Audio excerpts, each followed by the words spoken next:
환영합니다. 좋아요, 구독, 알림 설정까지.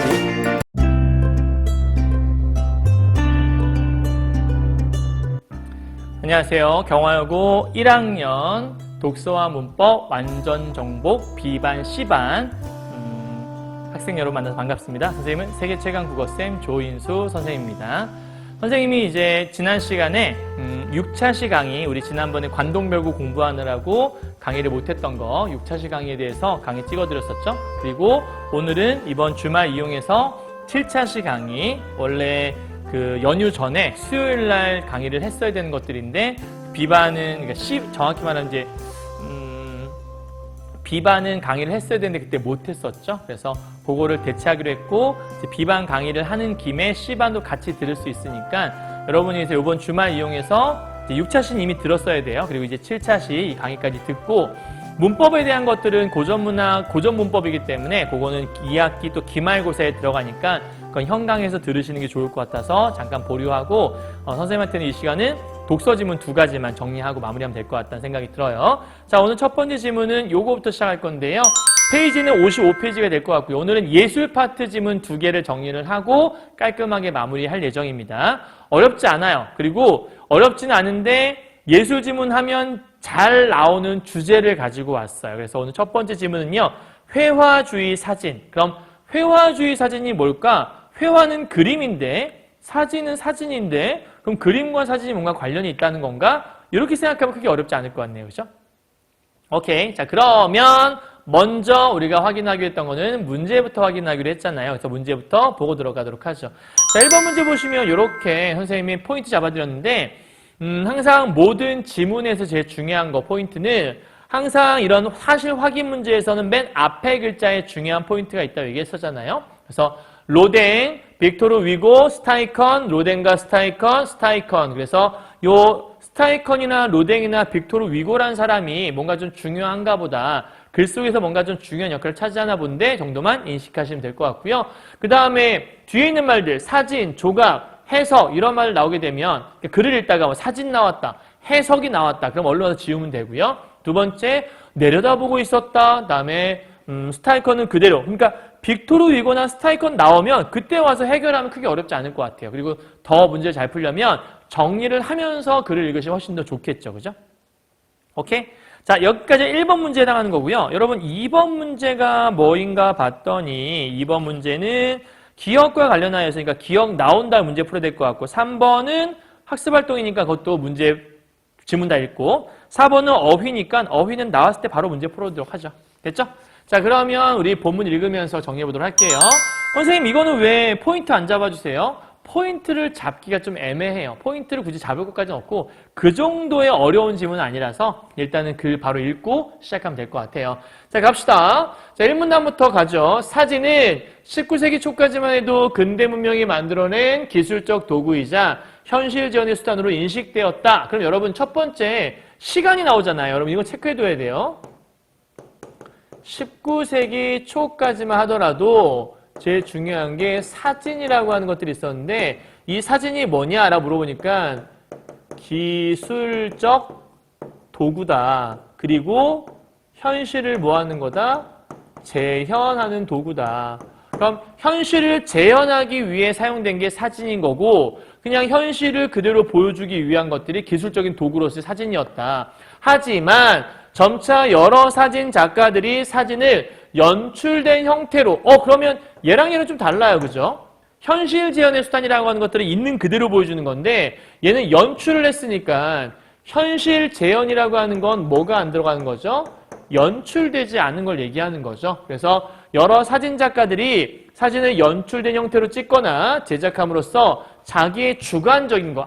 그러면 이 위에 있는 19세기 초까지의 느낌은 어떤 느낌이냐면 이때 사진의 특징이 얘는 연출을 하지 않고 그 다음에 객관적으로 있는 그대로의 모습을 보여주고자 했던 것들이 바로 19세기 초까지의 모습이었는데 점차 이것과는 좀 약간 반대되게 여러 사진 작가들, 이 여러 사진 작가들의 특징은 뭔가 봤더니 사진을 연출하기 시작했고 그 다음에 여기다가 자기의 주관을 표현하기 시작했다. 이런 차이점이 있다는 거죠. 그러니까 연출과 주관의 차이. 자, 이들은 빛의 처리, 원판의 합성 등의 기법으로 회화적 표현을 모방해서 예술성 있는 사진을 추구했다. 이걸 우리가 회화주의.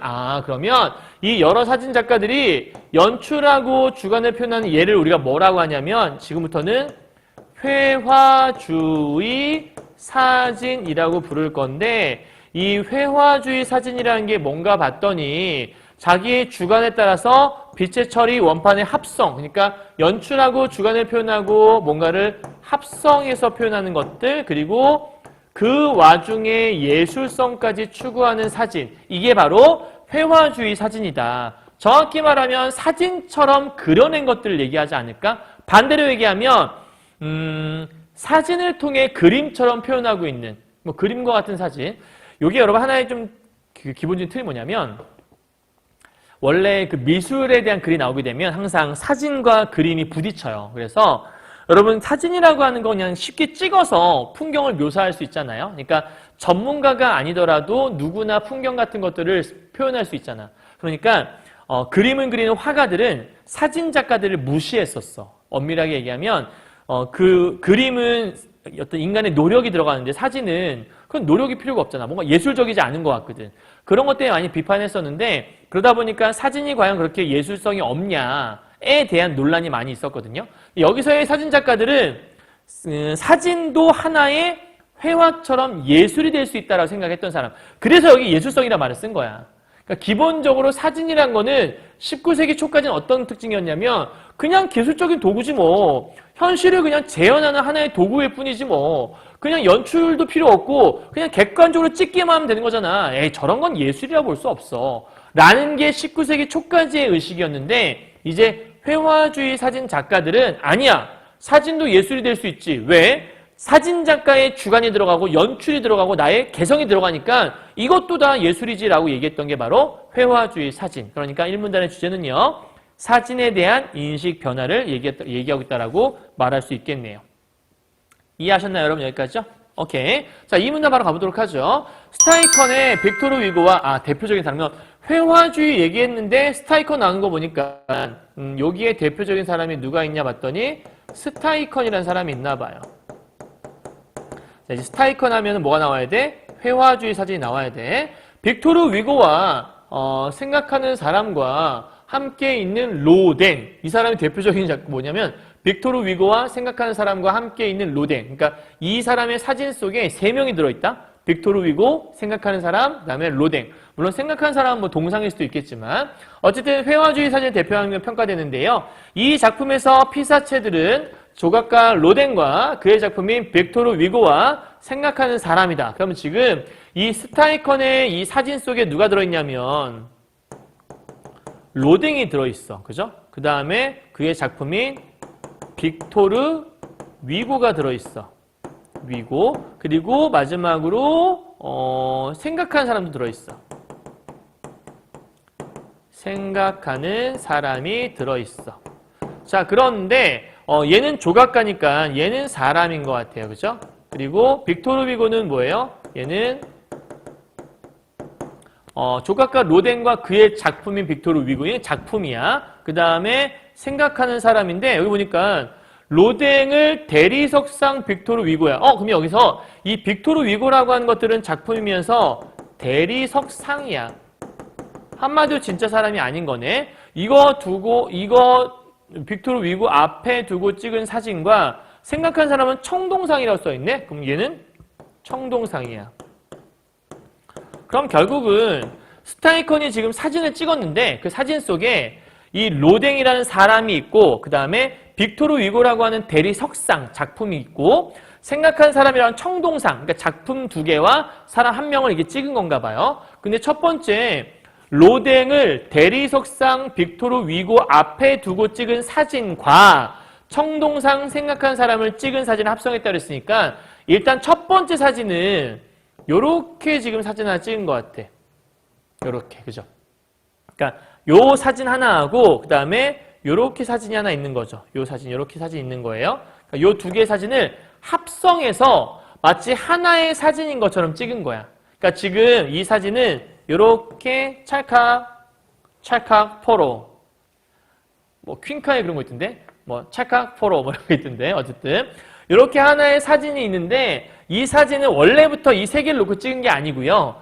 이 두 개의 사진을 하나 찍고 그다음 이 사진이 하나 있는데 이거를 이 두 개를 찍은 사진과 합성한 거다. 그러니까 얘는 합성 사진인 거야. 우리가 아까 합성한 게 회화주의 사진이라고 했으니까 이게 회화주의 사진 대표적인 작품인 거죠. 이렇게 제작된 사진의 구도에서 어둡게 나타난 근경에는 로댕이 생각하는 사람과 서로 마주보며 비슷한 자세로 로댕 여기 있고 생각하는 사람 여기 있는데 그럼 지금 현재 근경에 뭐가 있냐면 여기가 좀 약간 차이가 있다? 얘들아 요렇게 요 모습이 근경이래. 오케이? 좀 특이하죠? 분명히 이렇게 원래 사진이거든? 그러니까 이렇게 찍은 사진인 건데 지금 요 사진, 합성된 사진에서는 마치 요게 두 개가 근경, 가까운 데서 같이 찍어 놓은 것처럼 보인다는 얘기야. 그래서 얘는 근경의 모습이고 서로 마주 보고 있는 것처럼 로댕이 얘를 보고 얘가 얘를 보고 있는 것처럼 본다는 얘기죠. 반면 환하게, 그럼 여기는 근경의 특징은 뭐야? 여기는 환하게. 그리고 아니지. 여기가 미안해요. 아이고 허리야. 여기가 환하게가 아니라 여기가 어둡게네. 여기는 지금 현재 근경인데 어둡게 찍었어. 그리고 빅토르 위고 환하게 보이는 원경에는 빅토르 위고가 그러니까 이 빅토르 위고는 원경의 모습을 얘기하는 건데 이 원경 부분은 환하게 찍혀 있다. 이렇게 얘기를 하고 있네요. 그러니까 지금 이 사진이 어떻게 사진인 거냐면 아이고 이 사진이 원래부터 이 두 개를 같이 찍어서 근경에서 하나를 찍고 원경에서 하나 찍은 사진이 있어서 이 두 개랑 얘를 이렇게 합성해 놓은 것처럼 사진을 만들었다는 얘기야. 근데 실제 사진은 이렇게 찍은 게 아니고 이렇게 찍고 이렇게 찍었는데 그치? 그러니까 원래 찍었던 그림하고 여기 지금 표현된 거하고 좀 약간 차이점이 있다. 그죠? 좀 독특하네요. 자 어쨌든 그래서 지금 현재 이 사진은 원래 이렇게 찍었고 얘 따로 찍어서 이 두 개 합성한 건데 이 두 개가 근경에 같이 있는 것처럼 보이니까 우리가 보통 비슷한 위치에 있을 때 한 번에 찍은 것처럼 보이잖아요. 이게 근경인데 이 원경에 있는 빅토르 위고가 얘를 내려다보는 것처럼 배치를 하고 있다는 거야. 단순히 근경과 원경을 합성한 것이 아니라 무슨 얘기야? 이렇게 찍은 사진과 이 사진을 합성한 게 아니고 이거와 이걸 합성한 건데 마치 이거와 이걸 합성한 것처럼 그럼 이거는 의도적으로 이렇게 보이게 만든 거잖아. 이건 작가의 의도가 들어간 거죠. 그래서 작가의 의도, 여기 써있네. 의도한 바에 따라서 하나의 프레임 속에 자리 잡을 수 있도록 당시로 쓰는 고난도인 합성사진. 되게 고난도인 거죠. 그러니까 있는 그대로 보여주는 게 아니라 이게 되게 고도의 기술을 집어넣은 거 마찬가지인 거니까. 자, 또 인화 과정에서는 피사체의 질감이 억제되는 감광액을 사용하기도 했다. 그러면 또 하나의 특징이 뭐냐면 감광액이라는 게 있나 본데 이 감광액을 사용하게 되면 어떤 효과가 있대? 질감이라는 게 억제가 되는 효과를 가지고 있나 봐요. 이 정도까지만 체크하면 될 것 같아요. 자, 주제요. 회화주의 사진작가 스타이컨의 기법. 요게 2문단의 주제라고 얘기할 수 있겠네요. 자, 바로 넘어가서 보도록 하죠. 3문단입니다. 스타이컨은 1901년부터 거의 매주 로댕과 예술적인 교류를 하면서 그의 작품들을 촬영했다. 실제 로댕과 얘기를 많이 했나 봐요. 로댕은 사물의 외형만을 재현하려는 당시 예술계의 경향에서 그러면 벗어났다라고 했으니까 로댕은 여기는 19세기 초처럼 현실 재현하는 거 별로 안 좋아했던 사람이네. 그러니까 로댕은 스타이컨과 생각이 비슷한 거죠. 생명력과 표현성을 강조하는 조각을 하고 있었는데 그러니까 스타이컨은 사진작가고 로댕은 조각가인데 로댕과 스타이컨의 공통점은 있는 그대로 뭔가 재현하는 것 별로다라고 생각했다라는 거예요. 스타이컨은 이를 높이 평가했어. 왜? 같은 생각 갖고 있으니까. 공감했고요. 스타이컨은 사진이나 조각이 작가의 주관과 감정을 표현할 수 있다고 생각했대. 내가 사진작가고 로댕은 조각가니까 야, 내가 찍는 사진이나 네가 하는 조각이나 이거는 우리의 주관과 감정을 표현할 수 있지 않아? 아까 얘기했던 주관, 그 다음에 감정 표현할 수 있다. 그리고 문학작품처럼 해석의 대상이 될 수 있다. 그럼 해석의 대상이 될 수 있는 건 사진, 조각, 문학 다 가능한 거네. 그렇죠? 세 개 다 가능한 거라고 볼 수 있겠네요. 그럼 결국은 여기다가 쓸 거 스타이컨의 주장은 회화주의에서 이거 있었고 또 플러스 뭐가 있냐면 사진, 그 다음에 조각, 그리고 문학, 이 모든 것들은 전부 다 뭐가 될 수 있다? 해석의 대상이 될 수 있다. 이렇게 얘기했어요. 자, 로댕 또한 이에 동감했다는 얘기는 로댕도 같은 생각이었다는 얘기겠죠? 기꺼이 사진작품의 모델이 되어주기도 했다. 비슷한 생각 갖고 있으니까요. 자, 주제요. 3문단이네요. 스타이컨과 로댕의 예술적인 교류, 또 공통점이라도 볼 수 있을 것 같아요. 바로 넘어가요. 4문단. 이 사진에서는, 주제가 이미 나와버렸네. 피사체들의 질감이 뚜렷이 살지 않게 처리했다. 아까 질감이 뚜렷이 살지 않게 했다는 얘기는 여기 있는 것처럼 질감을 억제했다는 거 똑같은 거 아닐까? 그래서 피사체들이 사람인 듯한, 질감이 뚜렷하게 살지 않으면 모든 게 사람인 것처럼 보이는 거구나. 질감을 억제하면 사람인 것처럼 보이나 봐요. 그래서 대문호 빅토르 위고가 내려다보고 있는 가운데, 아까 내려다보는 것처럼 아까 사진 찍었다고 했으니까, 자, 로댕은 생각하는 사람과 마주하여, 이 로댕과 서로 마주하고 있죠. 마주하여 자신도 생각한 사람이 된 것처럼 같은 자세로 묵상하는 모습을 취하고 있다. 그래서 원경은 여기죠. 원경에서 희고 밝게 빛나는 빅토르 위고는 근경에 있는 로댕과 생각하는 사람의 어두운 모습에 이 두 개가 서로 대비됐다. 창조의 영감을, 마치 이런 거죠. 이거 어두워. 막 어두운데 위에서 밝은 게 있어. 약간 이런 느낌인 거죠. 그죠? 막 어두운데 막 이게 어두워 있다가 위에서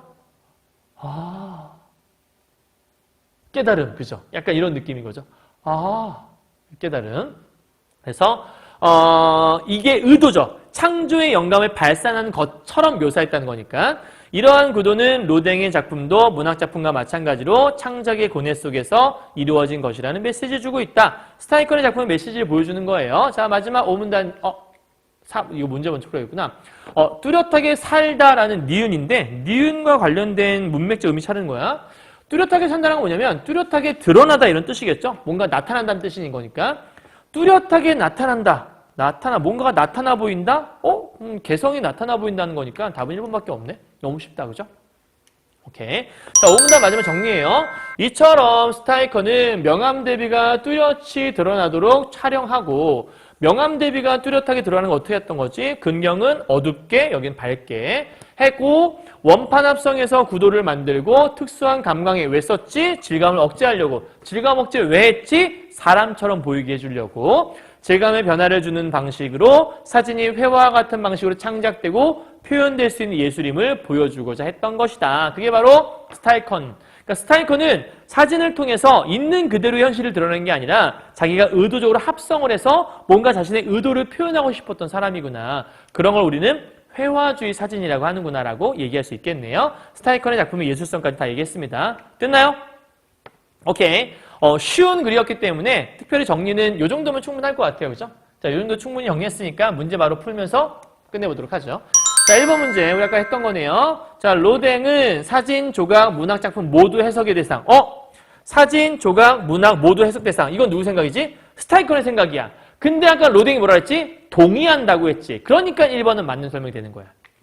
선생님 스타이컨 얘기 아니에요? 스타이컨과 로댕이 비슷한 생각이 있었으니까 맞는 말이겠죠. 다음 2번이요. 빅토르 위고는 사진과 조각 모두 해석의 대상이라고 생각했다. 빅토르 위고는 사진과 조각을 해석의 대상이라고 생각할 수 있나 얘들아? 빅토르 위고는 대리석상인데 대리석상이 어떻게 생각을 해? 말도 안 되는 거잖아. 그죠? 적절하지 않죠. 그 다음에 내려다보고 있었다. 내려다볼 수도 없죠. 내려다보고 있는 것처럼 되어 있긴 했지만 얘는 사람이 아니니까 2번 땡. 3번이요. 답은 어차피 1번인 것 같아요. 스타이컨의 사진은 대상을 있는 그대로 보여준다는 점에서 스타이컨은 있는 그대로 원하지 않았잖아. 땡. 4번이요. 로댕과 스타이컨은 조각의 역할이 사물의 형상을 충실히 재현하는 것으로 한정되어야 한다. 재현하는 거 별로 안 좋아했기 때문에. 그러니까 땡. 5번. 스타이컨의 작품에서 명암 효과는 합성사진 기법으로 구현되었고 질감 변화는 피사체의 대립적인 구도로 질감 변화는 아까 뭐 했지? 감광액으로 했다며. 땡. 답은 1번이야. 다음 2번. 기억이 뭐냐면 빅토르 위고와 생각한 사람과 함께한 로댕. 이 작품 얘기하는 거야. 여기서 의도. 1번. 고난도의 합성사진 기법을 쓴 것은 촬영한 대상들을 하나의 프레임 안에. 하나의 프레임에 담았죠? 틀린 말 아니겠네요. 그죠? 다음 2번이요. 원경이 밝게 보이도록 원경 밝죠? 보이도록 한 것은 빅토르 위고와 로댕 간의 명암 대비 효과. 명암 대비 아까 얘기했던 거니까. 3번. 로댕이 생각한 사람과 마주보며 같은 자세로 있게 한 것. 로댕이 마주보고 있는 것. 고뇌하는 모습. 고뇌. 영감. 이거 아까 설명했던 거네. 4번. 원경의 대상. 원경이, 얘가 원경이잖아. 얘를 따로 촬영한 것은 인물과 청동상을 함께 찍은 근경의 사진과 합칠 때. 얘들아, 사진 찍은 건 얘 따로 찍고 얘네 찍은 거니? 사진 이렇게 찍었다고 했잖아. 이렇게 찍었고 얘 따로 찍었는데 마치 이 두 개 찍고 얘 찍은 것처럼 보이게 만든 거지. 그럼 인물과 청동상을 함께 찍은 이 말이 틀렸지. 함께 찍지 않았지. 인물과 청동상은 생각한 사람인데 이 두 개를 함께 찍은 적 없어요. 그죠? 그러니까 답은 4번인 거죠. 5번. 질감에 잘 살지 않도록 인해했어. 왜? 사람처럼 보이게 해주는 거. 아까 설명했던 거니까. 그죠? 자, 3번 마지막 갑시다. 학생이 쓴 감상문의 일부입니다. A에서 2 찾아봅시다. 사진도 예술작품으로서의 작가의 생각. 사진도 예술이 될 수 있다. 그게 스타이커의 생각이었죠. 예술성. 그 다음 이 B번이요. 회화적 표현을 사진에서 실현시키려 했던 스타이컨. 그쵸? 회화라고 하는 예술성을 가진 그림을 사진으로도 표현할 수 있다. 그게 회화주의 사진인 거죠. C번이요. 스타이컨이 빅토르 위고와 같은 위대한 문학가를 창작의 영감을 존재로 창작에 영감 주는 밝은 무엇이었으니까. D. 스타이컨이 로댕의 조각 예술이 문학의 종속. 얘들아, 문학과 사진과 조각은 다 같은 레벨이잖아. 왜 사진과 조각이 문학에 종속되지? 말이 안 되잖아. 그지? 답은 4번이라고 할 수 있겠네요. 5번 맞는 말이니까. 그럼 다 했네요. 여기까지 정리 끝. 다 했어요. 자, 두 번째 글 갑시다. 이번에는 인상주의와 후기 인상주의의 특징이라는 글로 가보도록 하겠습니다. 페이지는 59페이지가 될 거고요. 59페이지에는 인상주의, 후기 인상주의. 여러분 참고로 내년 이제 1학년 학생들 내년에 2학년 되면 신사고 문학교과서를 배울 건데요. 신사고 문학을 1학기 때 배우고요. 2학기 때 신사고 독서를 배워요.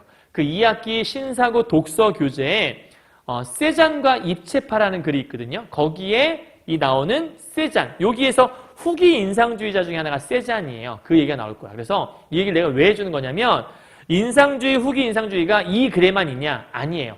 다른 글에도 자주 나오고 우리 교과서에도 나오고 여러 저기저기에서 볼 수 있다. 그러니 배경 지식 삼아 익혀두면 나쁘지 않을 거다는 얘기를 드리고 싶었던 거예요. 아시겠죠? 자, 그러면 한번 가보도록 할게요. 일단 우리가 해결해야 할 것은 문제부터 보고 들어가자고 얘기했으니까 5번 문제부터 보고 들어가도록 하죠.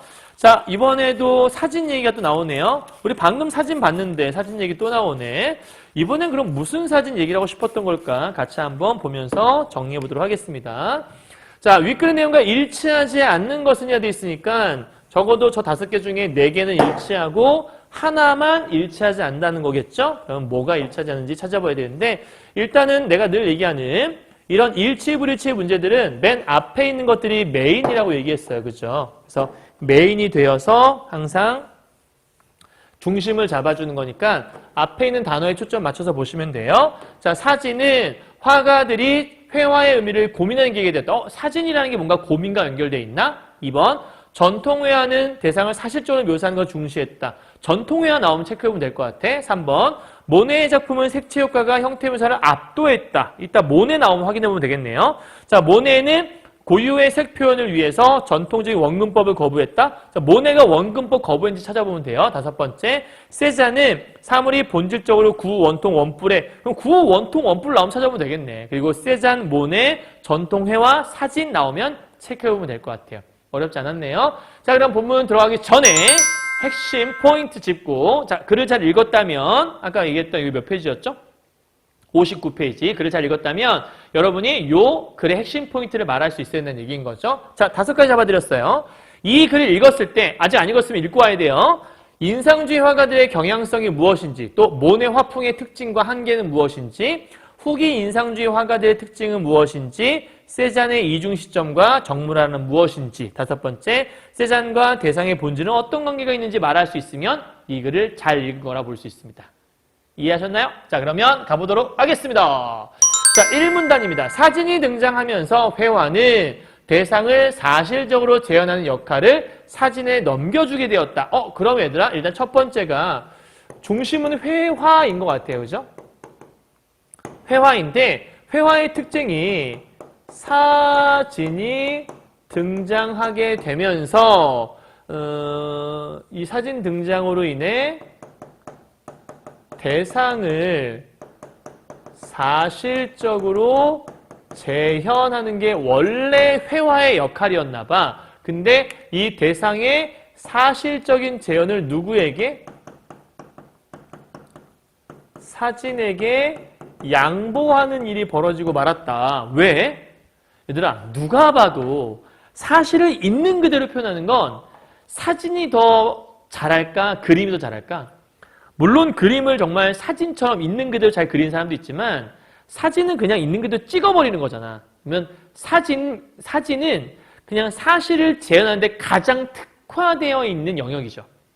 찰칵 찍으면 사실 그대로 나올 거니까. 그래서 사진이 등장하면서 대상을 사실적으로 묘사하는 거, 야, 이건 그림보다 사진이 낫지, 양보하게 되었다는 것 같아요. 자, 그에 따라 화가들은 회화의 의미에 대해 고민하게 되었고, 그래서 이런 일이 있으면서 이 회화를 통해서 화가들, 그림을 그린 이 화가들 있잖아. 이 화가들이 뭘 했냐면 회화의 진정한 의미란 무엇인가? 라고 해서 회화의 의미에 대해서 고민을 하게 되었다는 거죠. 그래서 고민하면서 19세기 말에 등장한 인상주의와 후기 인상주의는 전통적인 회화에서 중시되었던 사실주의적 회화 기법. 아, 그러면 요 대상을 사실적으로 재현하는 거는 누가 주로 하던 거였냐면 요게 바로 전통적인 회화에서 많이 하는 거였나 봐. 그러니까 전통적인 회화에서는 대상을 사실 그대로 그려내는 게 중요했는데 그 사실 그대로 그려내는 것들을 사진이 등장하면서 더 잘하니까 여기 나와 있는 인상주의와 후기 인상주의는 뭔가 좀 회화는 다른 길을 가야 되지 않을까? 새로운 경향을 이제 추구하게 됐다라는 거죠. 그래서 결국은 사진이 등장하면서 이러한 고민 끝에 나온 것이 하나, 두 개. 하나는 인상주의가 나왔다는 거고요. 또 하나는 후기 인상주의라는 게 나오게 되었다는 얘기를 하고 있는 거죠. 그럼 인상주의와 후기 인상주의의 특징은 뭐겠어? 당연히 사실을 있는 그대로 재현하는 게 아니겠죠? 이 둘 다 사실적 재현을 하지 않는 걸 좋아하는 게 바로 인상주의와 후기 인상주의의 특징 아니겠니? 요거 생각해 볼 수 있겠네. 자, 그럼 주제요. 사진의 등장으로 인한 화가들의 회화의 의미에 대한 고민이 담겨 있다. 자, 그럼 우리 아까 5번 문제였나요? 5번 문제에서 이거와 관련된 말이 있었던 것 같아요. 5번에 1번 잠깐 보시면 사진은 화가들이 회화의 의미에 대해서 고민하는 계기가 되었다. 맞는 말이죠? 5번에 1번 지울 수 있어요. 2번 전통회화는 대상을 사실적으로 묘사하는 걸 중시했다. 전통회화는 사실적 재현. 맞는 말이 되겠네요. 됐나요? 여기까지죠? 그러니까 1번과 2번 지웠어요. 5번에 1번, 2번 체크하고요. 다음 2문단 갑시다. 인상주의 화가들, 여기네요. 화가들은 색의 빛에 의해 시시각각 변화하기 때문에 그럼 인상주의 화가들은 뭘 주장했냐면 색이라고 하는 것들은 뭐한다? 시시각각으로 변화한다. 그렇죠? 왜요? 왜 그런 거죠? 빛 때문에요. 그러니까 빛이라는 게 이렇게 들어오는 것과 이렇게 들어오는 것과 빛이 어느 방향에서 얼만큼의 강도로 들어오냐에 따라서 우리가 색을 인지한다는 것들은 빛을 보고 인지한다고 하잖아요. 그죠?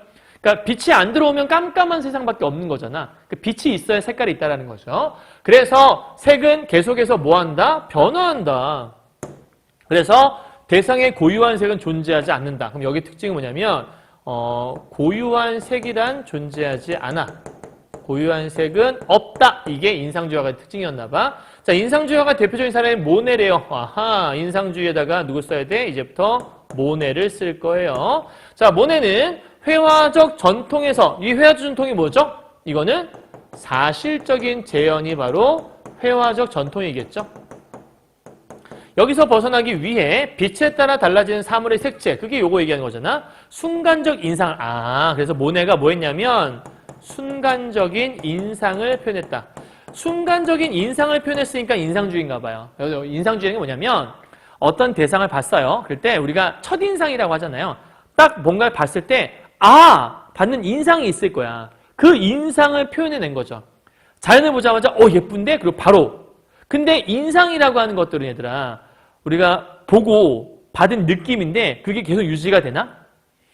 가장 쉽게 얘기하면 너무나 배가 고플 때 치킨이 앞에 있어. 치킨을 처음 보면 너무 반갑고 너무 환상적일 거야. 근데 계속 보고 있으면 먹고 나서 계속 보고 있으면 이제 조금 얘에 대한 인상이 달라지기 시작하는 거지. 아, 뭔가 조금 미비해, 뭔가 좀 달라 보여. 아까는 되게 예뻐 보이고 되게 기름져 보였는데, 이제는 뭐 그냥 그닥 이런 생각이 들 수 있다라는 거야. 그래서 인상은 뭐 할 수 있어? 변할 수 있어. 그러니까 변할 수 있는 게 바로 인상이라는 거. 인상주의 특징이라는 거죠. 그럼 주제는요. 인상주의 화가들의 특징과 순간적 인상을 중시했던 모네. 둘 다 어쨌든 인상주의 화가에 들어간 사람들인 거예요. 여기까지 했나요? 자, 그러면 인상에 관한 거는 여러분 책에 모네에 대한 것도 없으니까 넘어가도록 하죠. 계속 합시다. 3문단이에요. 자, 모네는 대상의 세부적인 모습보다는 전체적인 느낌과 분위기, 빛의 효과에 주목을 하기 시작했다. 그러니까 지금 대상의 세부적인 모습을 중시한 건 아마 전통적인 거겠죠? 그리고 얘는 전통적인 것보다는 전체적인 느낌, 분위기, 전체적인 분위기가 아마 인상이 될 수 있을 거예요. 그 결과 빛에 대한 대상의 순간적 인상을 포착해서 순간적 인상, 빠른 속도로 그럼 얘는 굉장히 그림을 그릴 때 빠른 속도로 그림을 그리기 시작했다. 그에 따라 거친 붓자국과 그림을 빨리 그리니까 당연히 붓은 거칠게 그릴 수밖에 없죠. 천천히 그려야 뭔가 좀 세밀하게 그릴 텐데 빨리 내가 받은 인상을 그려야 되니까 되게 거칠게 붓칠할 수밖에 없어. 그래서 여기는 거친 붓자국. 그런 노래 생각나네요. 내 거친 생각과 불안한 눈빛과 그거 알아요? 약간 이게 누구는 임재범 노래인데 임재범 노래 내 거친 생각과 불안한 눈빛과 그걸 지켜보는 너 뭐 이런 노래가 있어요. 어쨌든 거기에 거친 생각이 나오거든요. 거친 붓자국, 그 다음에 물감을 덩어리로 찍어 바른 듯한 그러면 거친 붓자국도 있고요. 물감을 어떻게 한다고? 덩어리로 찍어서 바르는 느낌을 주는 것. 그게 바로 인상주의 특징. 그리고 이로 인해 대상의 윤곽이 뚜렷하지 않아. 그러면 얘들아 윤곽선이 뚜렷하지 않아. 윤곽선이 뚜렷하지가 않아요. 왜? 내가 받은 인상을 그냥 그리는 거니까 뭔가 세밀하게 뚜렷하게 그리지 않는다는 얘기죠. 색채 효과가 형태 묘사를 압도한다. 그러면 색채라고 하는 것들이 뭘 하냐면 형태를 압도했대요. 그러니까 실제로 얘가 어떤 형태인지는 중요하지 않다라는 거야. 그냥 색감을 가지고서 형태를 그냥 표현하는 것뿐이지 정확한 형태를 묘사할 의미가 없다라는 거죠.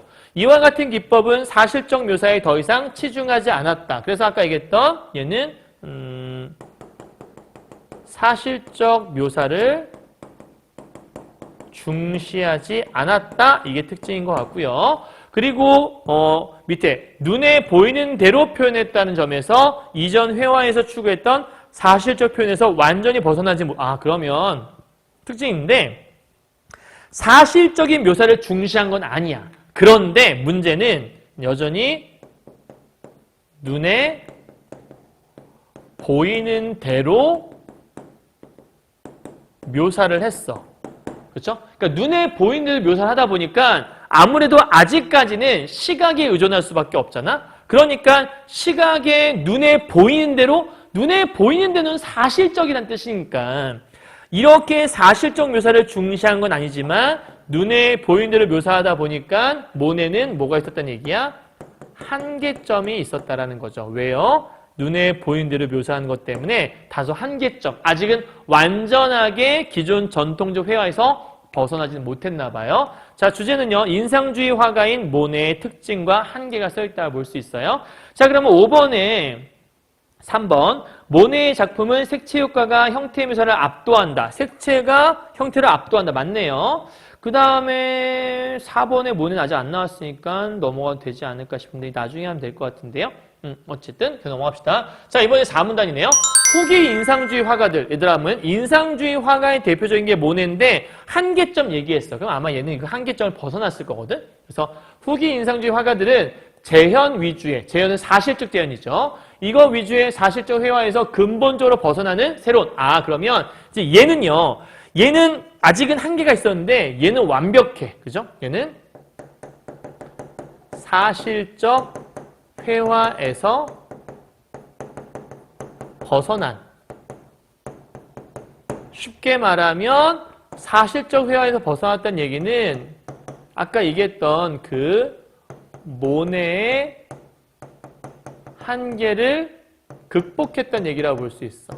왜냐하면 모네의 한계는 여전히 시각적인 거 벗어나지 못했잖아. 자, 세잔. 대표적인 사람 세잔이구나. 여기에 대표적인 사람은 세잔. 그러면 지금부터 세잔 나오게 되면 후기 인상주의, 모네는 여기 인상주의 생각해야 돼요. 자, 세잔은 회화에는 눈과 두뇌가 필요하다. 이 둘은 서로 도와야 되는데 모네가 가진 것은 눈뿐이다. 넌 아직 시각적인 거에서 벗어나지 못했어. 근데 시각 말고 모두 필요해. 눈 말고 두뇌도 필요해. 그 두뇌가 뭐야? 사물의 눈에 보이지 않는 형태까지 찾아. 이게 이제 두뇌랑 연결되는 거죠. 이게 눈이었다면. 그죠? 그래서 보이지 않는 형태까지. 그러면 여기는 세잔의 특징은 보이지 않는 형태까지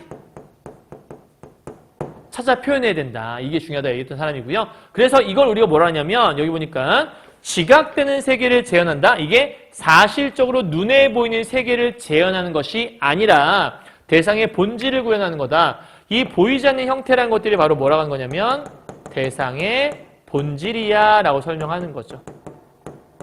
그러니까 이 모네는 눈에 보이는 것들 위주로 해서 내가 받은 인상을 그대로 그려냈다면 여전히 그건 내가 보이는 만큼만 그리는 거잖아요. 근데 세잔 같은 경우에는 보이는 게 중요하지 않아. 그 안에 숨어있는 그 대상의 본질이 있겠지. 그 안에 숨어있는 눈에 볼 수 없는 본질을 그려내야 돼. 그게 바로 세잔이었던 거예요. 자, 후기 인상주의 화가들의 특징이자 대상의 본질을 중시했던 세잔의 모습이 들어있다라고 얘기할 수 있겠네요. 자, 5문단 갑시다. 세잔은 하나의 눈이 아니라 두 개의 눈으로 바라보는 세계가 진실이었다. 하나의 눈이 아니라 두 개의 눈으로 바라보라는 거죠. 두 개의 눈, 사람 눈은 원래 두 개인데, 그죠? 이걸 바라보라는 건가 봐요. 두 눈으로 보는 세계를 평면에 그리려고 했다. 여러분 그런 것 같아요. 여러분 눈을 한쪽에 가리고 보세요. 그러면 세상이 좀 달리 보여요. 이렇게 보면 내가 한쪽 눈으로 보는 거잖아요. 근데 두 개를 보면 아세요? 이게 이쪽 시선과 이쪽 시선 만들어서 하나의 입체적인 형상이 만들어진다는 거거든요. 그러니까 한쪽 눈으로만 보면 평면밖에 안 보여요. 하나의 면밖에 안 보이는데 두 눈이 동시에 나가서 이쪽에서 맺는 형상과 이쪽에 맺는 형상이 만나는 순간 하나의 입체가 될 수 있다. 그런 얘기를 하는 거거든. 그래서 두 눈으로 보는 세계를 평면에 그리려고 했다. 그는 대상을 전통적인 원근법에 억지로 맞추지 않고 이중 시점. 그러면 여기는 세잔의 특징 뭐야? 전통적인 원근법을 뭐 했던 사람이야? 거부했던 사람인 거죠. 그럼 뭐 했는데? 바로 이중 시점이라는 것들을 적용했던 사람이다. 전통적인 원근법은 이중 시점이 아닌가 보죠. 그죠? 그래서 다른 각도에서 바라보려 하였고, 그러면 지금 이 이중 시점이라고 하는 건 뭐냐면 대상을 볼 때 다른 각도에서 보는 것. 쉽게 말하면 여러 각도에서 대상을 보는 걸 얘기하는 것 같아요. 자, 이를 한 폭의 그림 안에 표현하였다. 또한 질서 있는 화면 구성을 위해, 이게 무슨 얘기냐면 대상을 이쪽에서 볼 수도 있고 이쪽에서 볼 수도 있잖아. 근데 여기서 보는 것과 여기서 보는 것들을 화면 하나에다가 다 그려내는 거야. 그래서 우리가 세잔 그림을 좀 유식한 말로 다시점 기법을 쓴다고 하거든요. 그림을 보면 분명히 저거는 위에서 본 그림인데 저건 분명히 왼쪽에서 보는 그림인데 근데 왼쪽에서 본 것과 위에서 본 것과 옆에서 본 게 그림 안에 다 들어있어. 그러니까 이거를 어떻게 그러니까 쉽게 말해 내가 이렇게 보면 앞에서 본 것밖에 안 보여야 되잖아. 근데 그림 안에는 옆에서 본 것 같은 그림이 그려져 있다는 거야.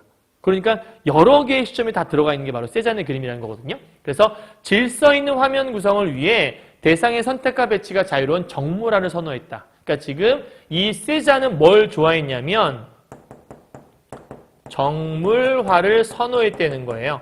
그럼 정물화를 선호한 가장 큰 이유가 뭐예요?